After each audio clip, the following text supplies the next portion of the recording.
Welcome to the BeWell program. I'm Dr. Ted Bender, and I'm a clinical psychologist. My goal in this program is to educate the public about mental health awareness. Today, I'm excited and pleased to interview professional skateboarder and 8-time medalist Paul Rodriguez Jr. Paul, thank you so much for being on the show. Hi, thank you. Happy to be here. We're really glad to have you in here. You're obviously at the top of your game. You're one of the best skateboarders in the country. You're an actor, and it's really important when people like you decide to kind of open up and talk about these things freely, because it really helps to reduce the stigma around mental health in this country. And if I had to say that one of the number one goals of this podcast, it is exactly that, reducing stigma. I love talking to athletes that are at the top of their game because, you know, it's not always easy getting there. It was a tremendous amount of hard work, and it's always very intriguing to me how you kind of got to the peak, so to speak. So I was wondering, you know, if you could start off by just telling us a little bit about yourself, your personal journey with mental health, and how it impacted your career in skateboarding. Yeah, well, I'm Paul Rodriguez. I'm a professional skateboarder. I've been skateboarding for 26 years, and I've been professional for 20 years. It's been a long road. I started when I was 12 years old, and I was just very lucky to find my passion at that age and was able to just dedicate myself all the way to where I'm at now and still have my career going. And I guess my journey with mental health is I've been everywhere from up to down and everywhere in between during those, 20 years of my career. I've had some wonderful, amazing times, and I've had some rough, low times. And, personally, my philosophy is I always believe in God, and I always, try to use God as my foundation in the good and the bad times, first and foremost. So you've really kind of diverted to your spiritual beliefs to get you through.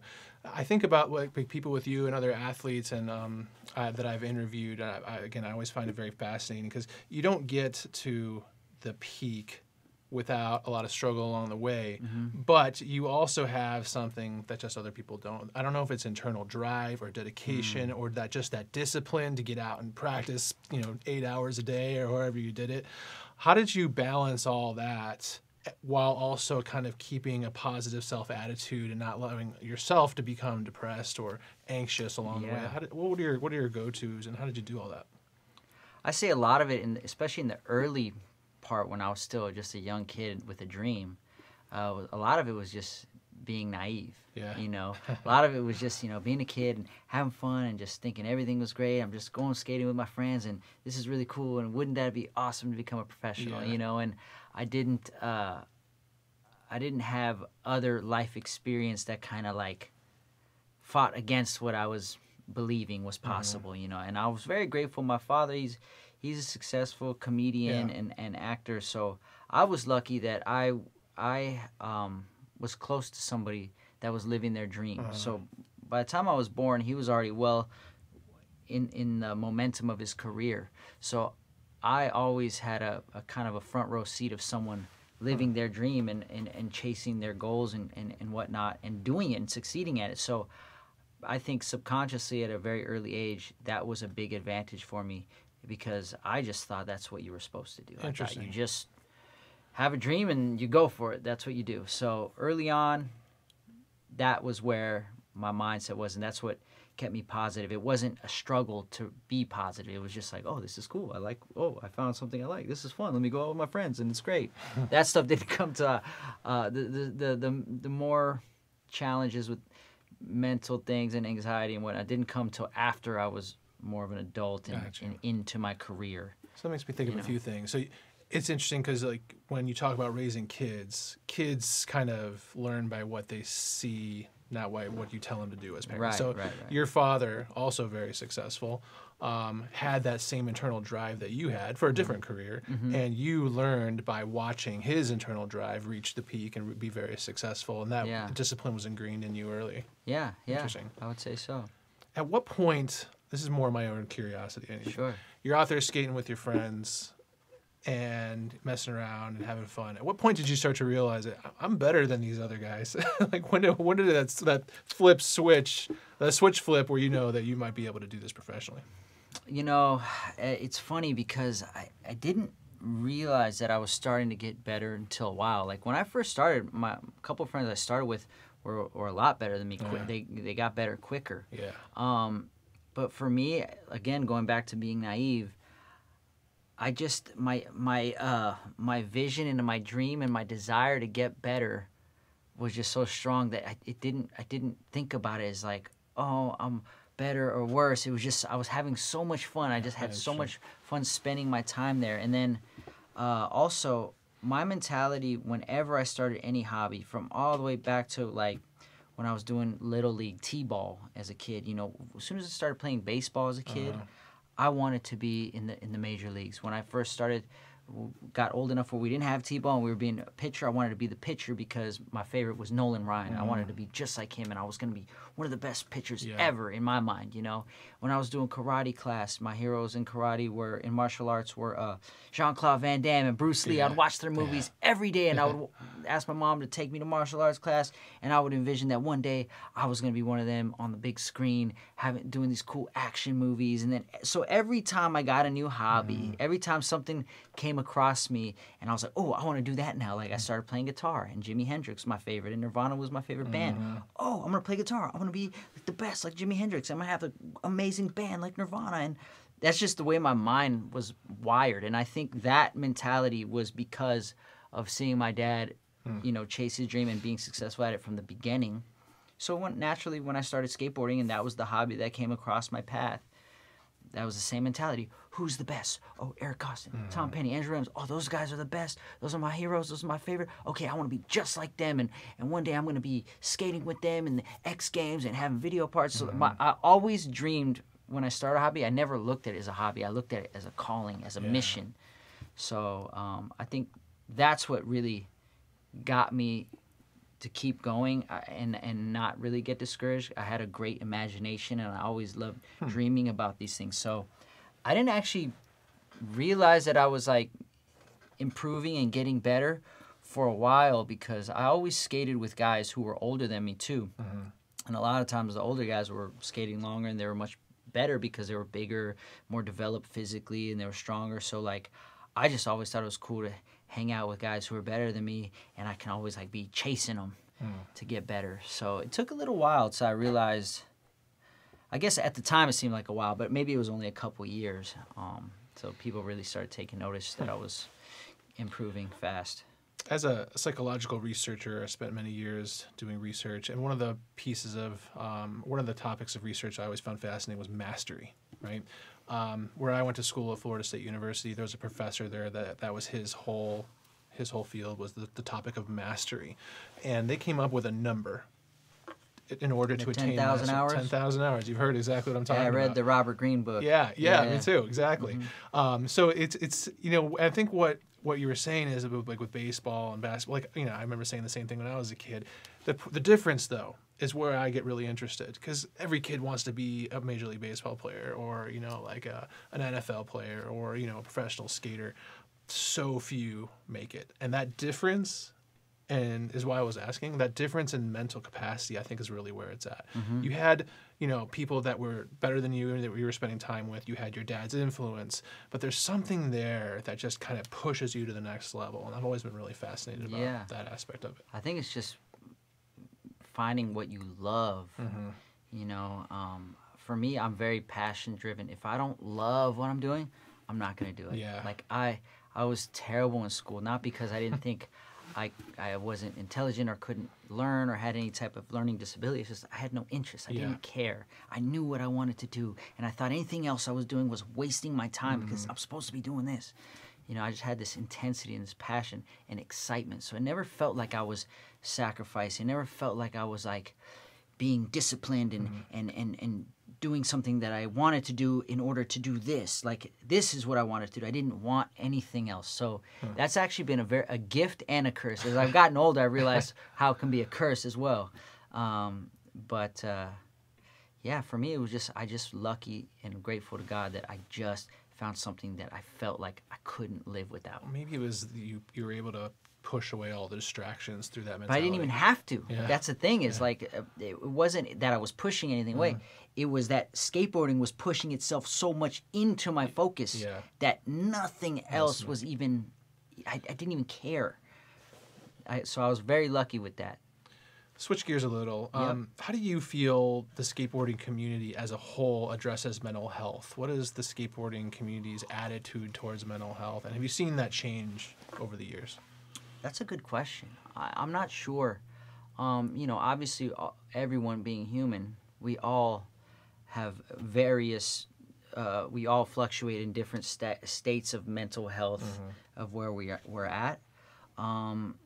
I don't know that a lot of times it was necessarily talked about. Depends how close you are with friends. If you have real close relation friends and, you guys discuss if you're going through something personal or you're having issues. But I don't think a lot of times it's really discussed. I think a lot of people, especially in skateboarding and the era I was coming up, skateboarding can be very critical. We can be very critical of each other and, and a lot of guys develop a mentality where, they're afraid to, completely be themselves because of they're just afraid to maybe be criticized or if I do this, some of the guys in the core skate community might think, oh, that's whack, or you shouldn't do that, or that's not cool, this isn't cool. And a lot of people tend to get a little shell shocked from that and are afraid to do anything, so they just play it completely safe. Even with social media, sometimes people, in my opinion, or friends or people I know, they're so over analytical of what to post. It's sometimes it's just hey man, it's okay. That's you. Sometimes I just look at it as a human being, I'm going to vary through every type of emotion or thing there is. Sometimes I might be cool. Sometimes I might be nerdy. Sometimes I might be, embarrass myself. Sometimes I might be very serious. Sometimes I might be goofy. And I just learned to accept that that's just arranged as human beings that we go through. And I just accept it and go for it. You feel but the community as a whole is kind of pretty closed off to that? Maybe not as much these days. I think people are getting a little more open, but it's happening at a slower rate. Yeah. But definitely in the era I grew up, it was very critical. Yeah. Don't be a sellout. Don't do this. Stay in this lane. Do this. Do that. Or this is whack. This is lame. This is cool. So yeah, it was a very closed off point. I think it's getting to a place now where and I think social media is helping that. Yeah. In that instance. Well, yeah, I agree with you. It's slow but sure, right? It really helps when people who are well-known, professional athletes, actors, Hollywood, when people come out and they're talking about their own struggles, and you're seeing that more and more these days, sometimes surprisingly so. But every time that happens, it reduces the stigma a little bit, right? And makes it a little bit more okay for people to talk about how they're really feeling, which you kind of indicated. And it being in the skateboarding community, especially when you were growing up, it was much more closed off. People were really critical of each other. Like you said, social media has opened how we're feeling up to millions. Yeah. People have more of a platform to talk and find other people who they can relate to, and everybody kind of can find a channel or an avenue that they can connect with. And I think in that instance, social media has been beneficial. Yeah. You face a lot of pressure as a professional athlete, and you face a lot of pressure to kind of maintain a high level of performance. What kind of strategies do you use to kind of keep yourself centered in order to continue to perform that way? Yeah, well, first and foremost, man, I like I said, I believe in God, and I don't necessarily subscribe to a specific religion, but I do believe in God. So every day I pray. Every morning, every night, I pray when I wake up, when I go to bed. I meditate every morning, every night, just breathing and just, trying to center myself. I feel like that's been something as I've got older and implemented consistently has been really helpful. And I just try to put it in perspective, what is pressure? To me, I've come to think of pressure is really something you put on yourself. You know what I mean? I just really love to skateboard, and I've always really wanted to be really good at it. So I'm probably the hardest on myself. I'm not usually too worried about anyone's opinion of me, good or bad. I'm more so focused on how do I feel about myself and what I'm doing, and at any given point of life, do I feel good about how I've been lately, or do I feel bad about how I've been lately? And sometimes if I don't feel like I've been as on point as I would like to be, I'll beat myself up and take myself down a downward spiral until finally I can't take it anymore, and then I say, that's it. I'm changing everything, and I get back on it. And, you know, I'm sure most humans, like, we all go back and forth between that to various degrees, but I lost my train of thought right there. But well, you know, I ask because I do hear a lot of similarities in athletes who have really kind of, you know, reached the pinnacle and like have had great careers, whether it's NBA, NFL, baseball, whatever. They say similar things. You know, spirituality seems to be a real common thread.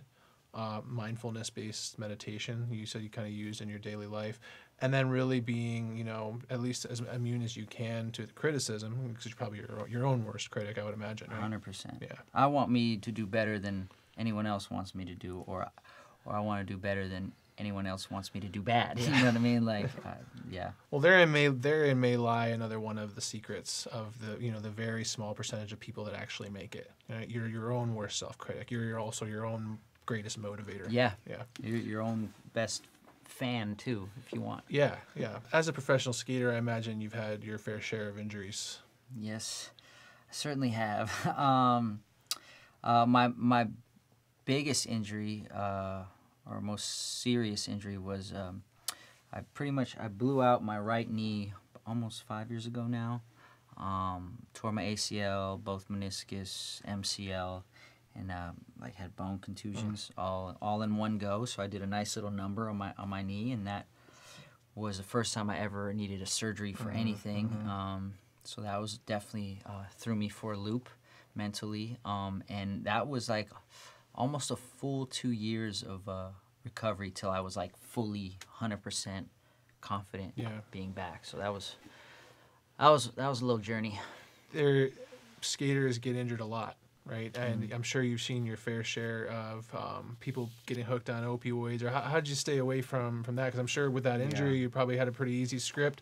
People get hooked so quickly. Is that a big problem in the industry? Do you see a lot of that? I've seen it a couple times. I don't know how big of a problem it is, but I think even if it's only happening to a small amount of people, that's a bigger problem than it needs to be. You know what I mean? Agreed. Even just at that level. But luckily for me, I went into my surgery already kind of being aware of it. I had never been prescribed pills for anything until after my surgery. And I just made a deal with myself. I said, all right, right when I got out of surgery, they prescribed me, I think it was Percocet or something. And I told myself, all right, I'm just going to use one order or one bottle. Yeah. I'm not going to refill my prescription. Right. So I made a bet with myself that, okay, just take this for the first however long, I think it was 2 weeks that it lasted, that first prescription. And after that, you know, maybe Advil or Tylenol or whatever, you know, but just don't take a refill. And I was lucky that I didn't, that I stuck to that, I didn't actually continue to use more, and I'm grateful, thank God for that. What made you even conscious of that? You know, a lot of people that get a prescription, you know, they don't do this as much anymore, but you go to the dentist, you get a molar pulled, there's 30 pills. Yeah. Like, most people don't even think about that. Oh, I'll just take it. What made you even... Well, because I had seen a couple people that I know who had been through a number of surgeries, and I'd seen the pills kind of take them out of hand, and then them continuing to use it beyond when they were already healed, you know. And I'd seen that, and so I know myself too. I know that when I really like something, I go all in, you know. So I was nervous about myself for that. So I went in already cautious, because even at the end of that one bottle that I took, I noticed towards the middle of the end, like when it was time, I think it said take it every 4 hours, or if I remember correctly. I remember like counting down, like, is it almost time? Is it almost time? And I remember like low key kind of being excited for that time to take it again. So even that was kind of scary to me, that the fact that I was looking forward to my next pill. Yeah. So you kind of went in with an awareness. You've been exposed to it in the industry because other people have had similar injuries or worse. You've seen what had happened to them.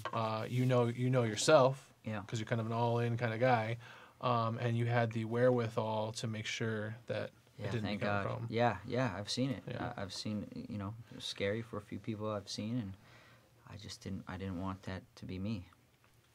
Well, kudos to you for even being aware of that in the first place, because most Thank people get injured like that, they just think, here's this medicine. Yeah. You know, I need more of this medicine. Maybe if I had never seen it, I Yeah. might have just Yeah. had that same attitude as well. It happens to a lot of people. Yeah. Can you share any specific moments or experiences in your career where your mental health really was challenged, maybe a low point, and then talk a little bit to our audience about how you overcame them? Yeah. That injury specifically was a great example. Up until that point, that injury happened about 5 years ago. I was 33 at the time, and I had already had a long career in skateboarding. I'd been very fortunate, never had any serious injuries, maybe some sprained ankles here and there and cuts and bruises and whatnot. But, that's the first time I ever got fully taken out of skateboarding since I was 12 years old. I had never not skated for anything longer than a month, maybe. Yeah. So that's the first time. And it threw me for a big loop. I had no idea what to do with myself. I had no idea if I'd be able to recover and bounce back and even be able to skate at a high level anymore. I had no idea. Should I just consider retirement? Should I consider just seeing what happens and trying to keep going? So that was a big, it threw me for a huge loop. And again, man, I just relied on prayer. I just relied on prayer. I just prayed every day. I was confused. I just said, God, I'm confused. I just asked, just show me, guide me, show me how to get through this. I'm feeling bummed. I'm feeling depressed, but I know everything happens for a reason. And I'm going to trust you with this, and I'm going to just take it one day at a time. And it was really hard at points. And then somewhere around maybe the halfway point, I kind of started realizing that I started to look at it as a blessing in disguise.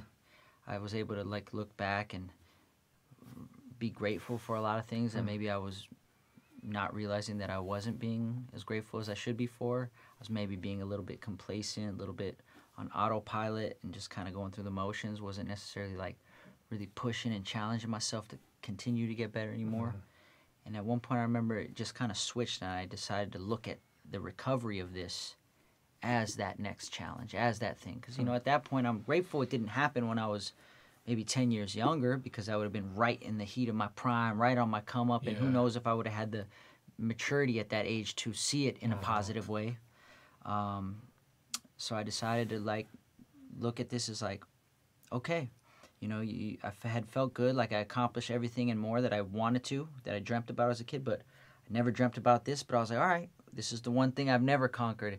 And all my heroes who I've ever looked up to in any field have had some type of serious obstacle that they had to overcome in order to really reach that level of greatness. So I just made this story in my head of well, if you really want to be considered great, if you really want to be considered legend, you got to show how you overcome adversity. And so I just started making this script in my head that I'm going to come back better than ever. I can do this and do this, and I just decided that's what I was going to go after. So that's the power of positive thinking, right? So you took the rehab almost as the next challenge instead of wallowing in self-pity for 2 years or however long. You kind of took that as kind of really focused your mind on coming back stronger. Absolutely. What about support system? Who'd you rely on to get you through that?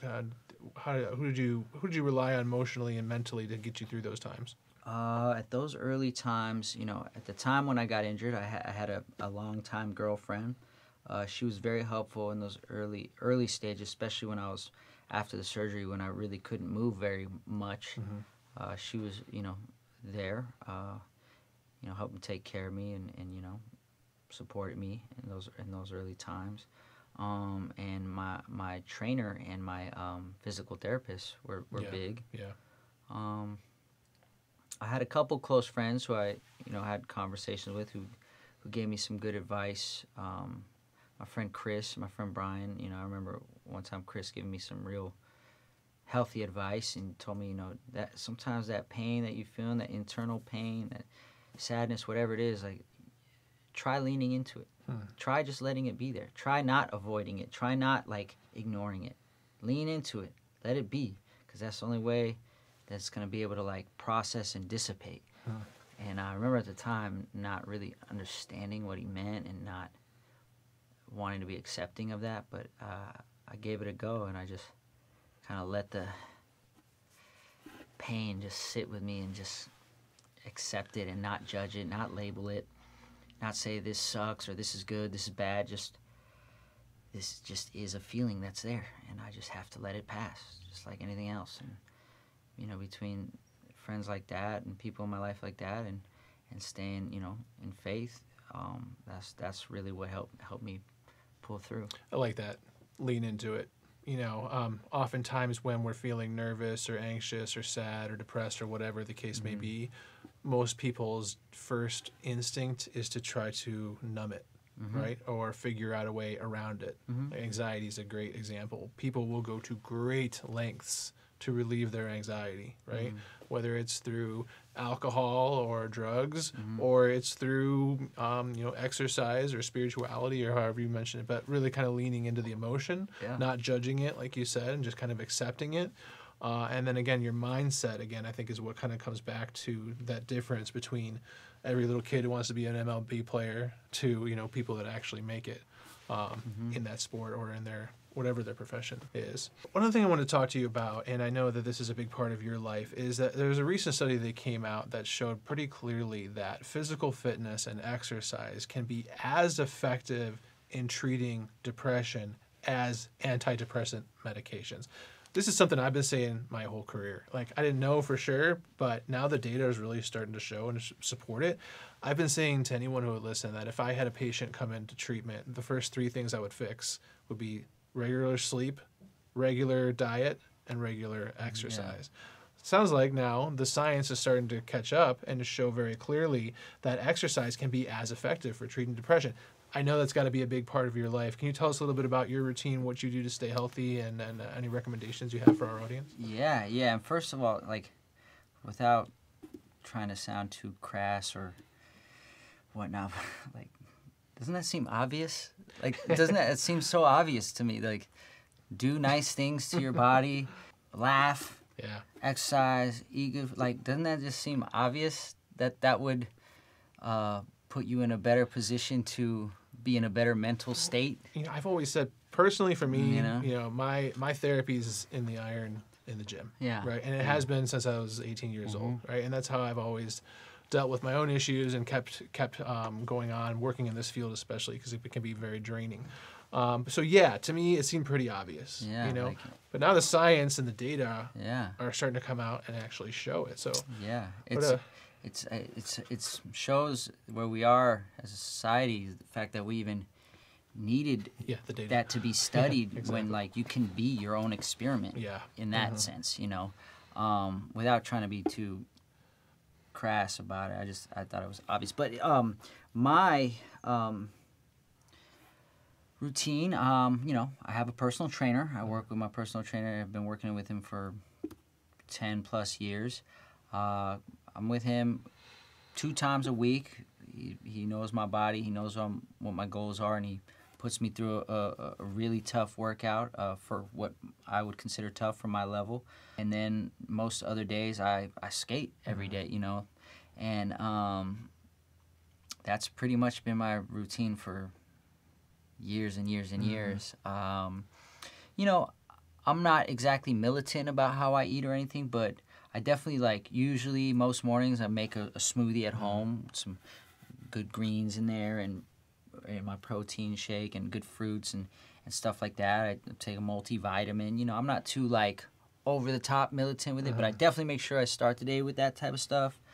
You know, I'll get a little loose here and have a burger and stuff and whatnot, but I just try to make sure I get some greens every day in my body, some fruit, and try not to go too crazy on, like, the red meats and stuff. You know what I mean? I just try to be mindful of it, and I hope as I grow and as I get older, I'll refine that more and more. But yeah, I food has been my hardest area of discipline for sure, because I definitely get a big appetite sometimes and just, like, go for it. But I think most of America can relate. Sure. But I'm definitely mindful to start my day off with a good start at least, you know. I think, you know, for our listeners out there too, some people hear, oh yeah, diet and exercise is really important and it'll help you feel less depressed and more mentally stable. And it almost makes them angry because like, oh yeah, like you said, it's obvious. But how am I supposed to get started? You know, you have a personal trainer. But what I want to reiterate to people out there who are listening to this show is when we talk about exercise being a very good antidepressant, it can be something as simple as 10 to 20 minutes a day. Yeah. Get out there, take a walk, get some sunlight, you know, do a little bit of calisthenics, start small and build those behaviors over time. Yeah, it doesn't have to be anything crazy. I personally have an intense workout because I have a professional goal. Yeah, you know exactly. what I mean? That's my goal is to, you know, and that's my job is to maintain my instrument. I suppose that's all of our jobs, really, the job of life if you want to have a long, healthy life. But yeah, and I think it starts, all of it starts with your mindset, right? Like if you already have a mindset, like you just said, you might get a little frustrated or irritated hearing those things. Like, you know, I think maybe it starts with, all right, well, like, why am I upset about this? Why does the idea of exercising upset me? What is it? Am I already thinking in a downward spiral? Because your body's only going to do what your mind tells it to do, right? And if your mind's already thinking negative, rough things, you're only going to make your body do actions that are going to be harmful to itself. So it's like, I don't know how to tell people where to start with that. I don't know what to say other than just at least realize that it starts with the mind. It's not about, I think maybe some people think that like successful people are just lucky or it's an accident or this or that. And if that's already your mindset, then that should be a red flag to yourself to realize like, wait a minute, like let me relook at how this works, you know. And I don't know, man, just start studying mindset and really, I don't know how to I don't have all the answers, but you know, the really starts in the mind. The great ones, you know, like I've read a ton of literature on Kobe Bryant, for example, and his trainer. It was also one of Michael Jordan's trainers, and just about Ray Allen, and then the things that they did, and you know the amount of effort that they put into it, and their mindset always was the most important piece. Well, yeah. A lot of people say like, oh, Jordan was just born the greatest basketball player. He was not. He was got cut from a high school basketball team. He was the shortest person in his family. His brother was better than him. And everybody was like Tom Brady. Same thing. He got drafted so late. He almost didn't think he was going to make it to the NFL. He was second string, and he just, you know, there's examples that you can go on and on of people who, and then on the flip side, there's people who were told their whole life, oh, you're gonna be great, you're gonna be amazing, you're gonna go far, and then they never turn out to be anything. So you have examples of all sides of it. You know, you got guys who were first round draft picks, and you name it. What was his name? Sam Bowie. The same year that Jordan got drafted, he was the top pick, and he went to the Trailblazers, and I'm pretty sure most people aren't familiar with who that is. So how you start should never be the indicator of how you're going to finish or where you're going to go. You know what I mean? Like, good or bad. If you start off good, that doesn't mean it's going to all go good for you. You have to keep up with it. And if you start off bad, that doesn't mean that's what you're destined to be.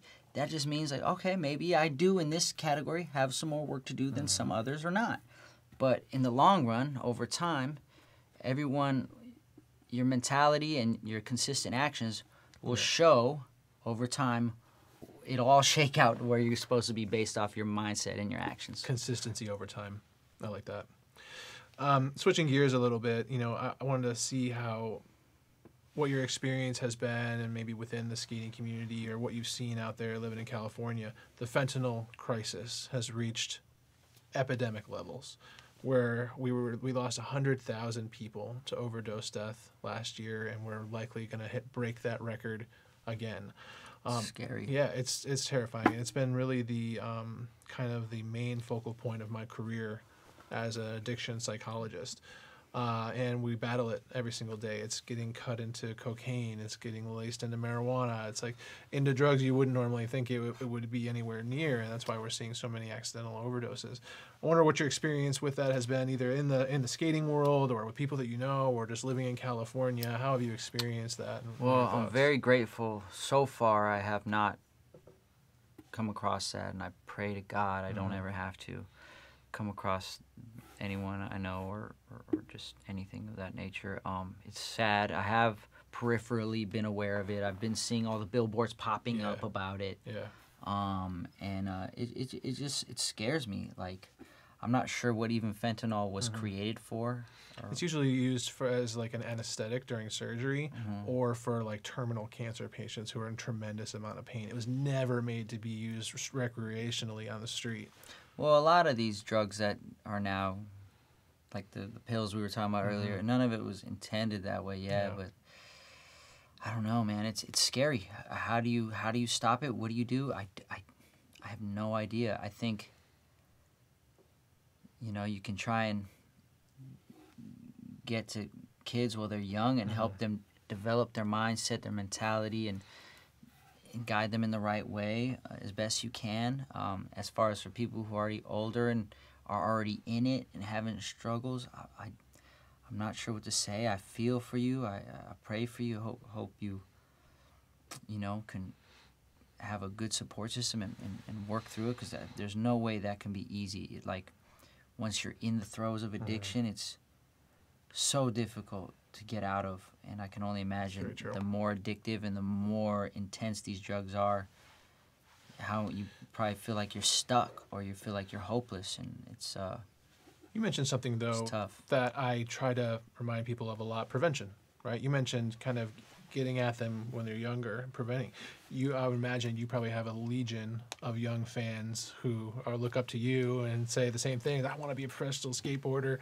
And, your voice is very powerful to that group of people and across the country, across the world. And it can be, I've always felt very strongly that prevention in the first place is the way to go.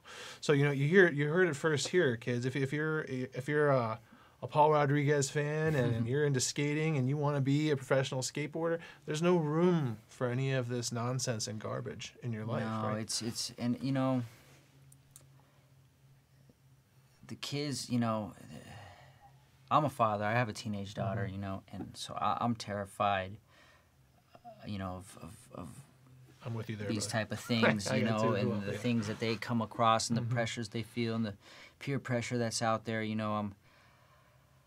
I just want her to know, I just want her teach her to have respect for herself, be her own person, be her own leader. It's hard when you're young and impressionable, and sometimes maybe people don't have the best influences at home. It's rough, but when you're so young, you might not realize how much life you actually have left to live, and just because things are a little weird or strange or going weird right now at this age, like, I promise you blink and you'll be 20 years older, and then you'll blink again and you'll be another 20 years older. Like, just know that life keeps going on if you allow it to. Just because you feel confused or you feel like you're in a tough spot right now, that doesn't mean it's going to last forever, Another thing that's changed, too, is when I was growing up, and probably the same for you, like, experimenting back then, especially in the 90s, right, was maybe some alcohol from your dad's liquor cabinet or a little bit of marijuana, right? Nowadays, kids experiment, and it's street pills. With scientific stuff, yeah, which exactly. is scary. I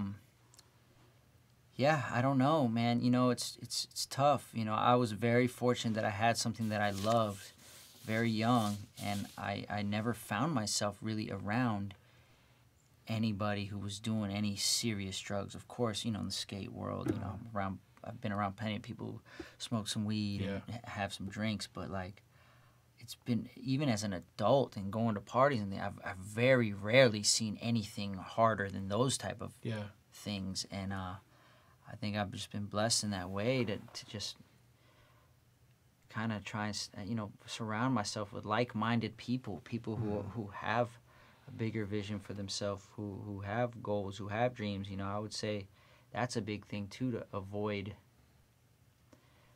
getting into those bad situations. Is like, really, really be mindful of the type of people you put yourself around, the type of people you hang out with, good influences, and you guys will help strengthen each other and build each other up.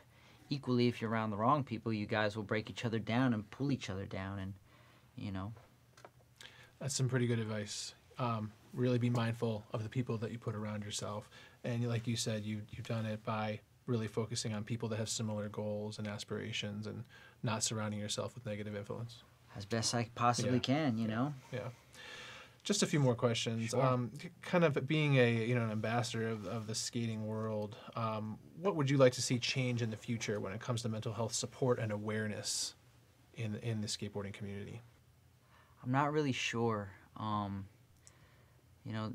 get confused this day and age sometimes of saying the right thing or the wrong thing. You know, people can jump on you for if you don't understand where they're coming from and whatnot. And I'm not sure what needs to change. But one thing I will say is, and everybody, this is an easy thing to do, but like what really needs to change is I think more people need to give themselves more credit and more responsibility for themselves. Like, external circumstances don't have to dictate your outcome. Like, if the stronger you are inside, the stronger you are internally, the more you know who you are, the more you know where you want to go, the more you can be your own leader, the better off I think you'll be. Like, I think the change starts from within, personally. So I don't know how to change the outside world, and that will never be something I necessarily could change, but I know I can change myself from the inside, and that's what I try to work on. Try to be,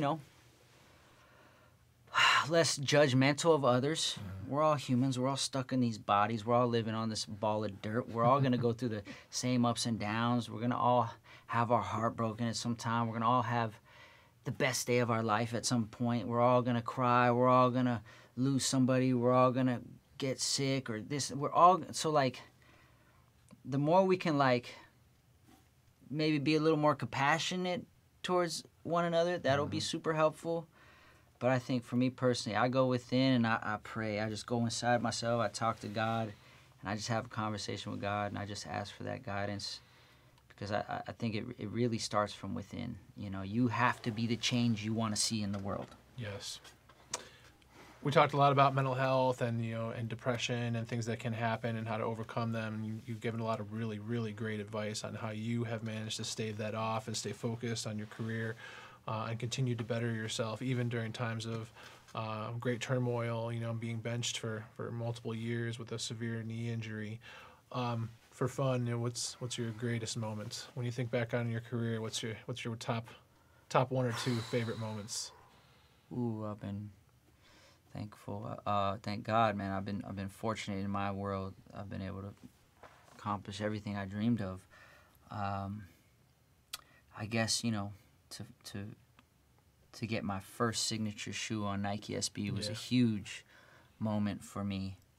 But I think the biggest accolade that I've received was from my peers, was from the industry, the skate industry itself. Back in 2012, Trans World magazine, it was a big skateboard magazine back then, and they had an article, or they dedicated a whole issue to the most influential skaters of the past 30 years, the 30 most influential skateboarders of the past 30 years. And I made that list, and that was huge to me, because that was my peers, the industry, the people who are the shot callers of the industry, felt that I deserved to be on that list. So to me, that was a huge compliment, and I was in the mix.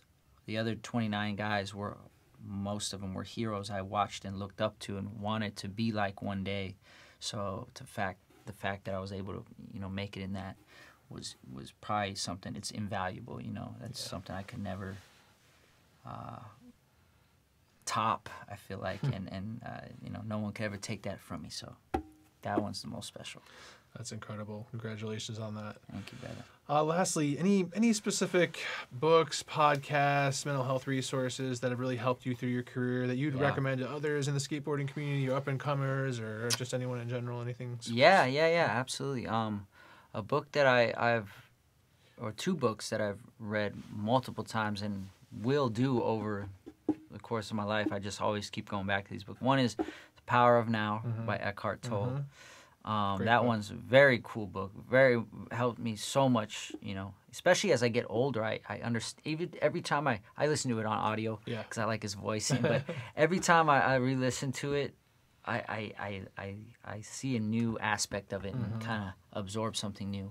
And then another one is Think and Grow Rich, Napoleon Hill. Great books. It's a great book. And those two, I kind of always come back to. Even if I don't read them from beginning to end, I'll read certain chapters of each one. And just over the years, I'll just keep them close and listen to those. And they always they're like brand new every time. Excellent. Any events coming up? Anything you want to talk about or alert our audience about?